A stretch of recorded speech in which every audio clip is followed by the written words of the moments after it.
So in this video, I'm going to provide you with 5 tips to help prevent your GoPro action camera from overheating. Tip number 1, unless you have a very specific use case to keep it filming continuously, it's better to film a lot of short clips. So very rarely would there be a scenario where you would probably need to have your GoPro running for 20, 30 minutes, probably not even 5 minutes. If there is though, some of the upcoming tips will address how to use it without it overheating. But generally, if you're going to film some clips from your adventure and then put together a video, it's going to save you a lot of time if you have a lot of shorter clips that you can use and put together. Say 5-second clips, 10-second clips, even 30-second to a minute clips.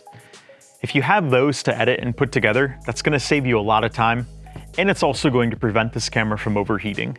Now, what I did find is in those higher frame rate resolution combos, if you have this going continuously, it is going to overheat indoors and stationary if you don't apply the further tips I'm going to go over today. Generally, it would be about 15 to 20 minutes, and then the camera would flash that overheating error and it would power off. So that's tip number 1. Film several shorter clips unless you have an absolute reason where you need to keep it filming continuously. Tip number 2, don't film in 5.3K 60 frames per second or 4K 120 frames per second unless you need to. So both of those modes are usually going to be used if you want to do a slow motion clip from those. Generally, you're not going to film your entire project in 5.3K 60 or 4K 120 because other than slow motion, there's not a particularly good reason or benefit to use those over a frame rate such as 5.3K 30 or 4K 30 or 5.3K 24 or 4K 24. 24 and 30 frames per second generally are a lot more appealing to the human eye, and humans are used to that. So in a lot of movies, it's going to be 24 frames per second, and a lot of TV shows is going to be 30 frames per second. 30 frames per second is kind of that standard GoPro resolution, and so a lot of finished products are going to be in that 30 frames per second. When you see the speed options at the bottom of the Quick app, those are generally based on 30 frames per second. So if you're going to be doing a shoot where you're talking to the camera for a long time, or you're using it as a webcam, something like that, if you use it in 5.3K 24, 5.3K 30, or the 4K equivalent of those, you will most likely have zero problems with it overheating. Because when you're in 5.3K 60, that camera is writing 60 individual frames per second to the MicroSD card.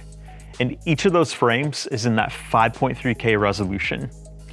That is a lot of activity going on every second in that camera, and that activity does generate a lot of heat. Now, the metal frame around the outside of the GoPro is good at dissipating a lot of that heat, but that heat is intense and it does build up over time. It's the same thing with 4K 120.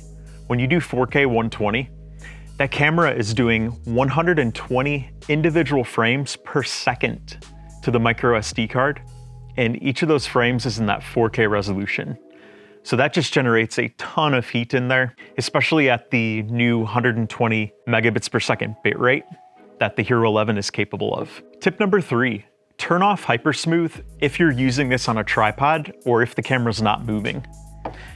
Now, HYPERSMOOTH does generate a lot of heat because the camera is constantly stabilizing each of those frames as it writes it to the MicroSD card.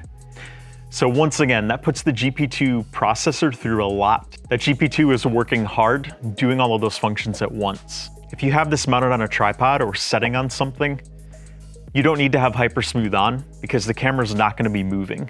So turn HYPERSMOOTH off, and that's going to generate lower heat as well. When I tested those modes with HYPERSMOOTH off, I ran the camera for a good while, and I did not have an overheating issue. That was indoors, and it was not super hot indoors, but still, I did not have an overheating problem with HYPERSMOOTH off. Tip number 4, when you're using this in those higher modes and you're filming continuously, make sure the feet are down on the camera. When you have the feet closed, it holds in a lot of extra heat here, because one of the places this camera dissipates heat is here on the bottom. This is one of the spots where a lot of heat can come out of the camera and get away from that to help cool it down.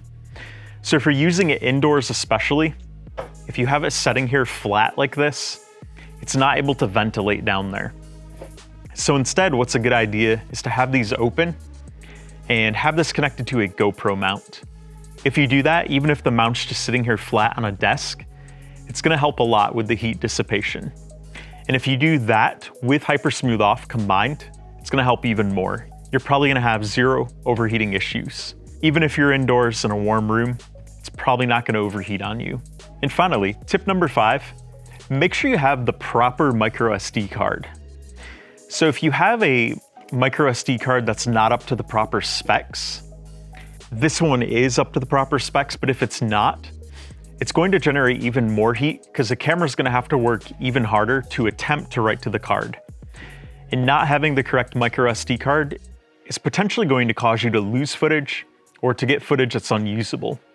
So if the read and write speeds on here cannot keep up with the camera, your footage is going to have problems, and it's either going to look bad or it's not going to record at all and you're gonna lose data.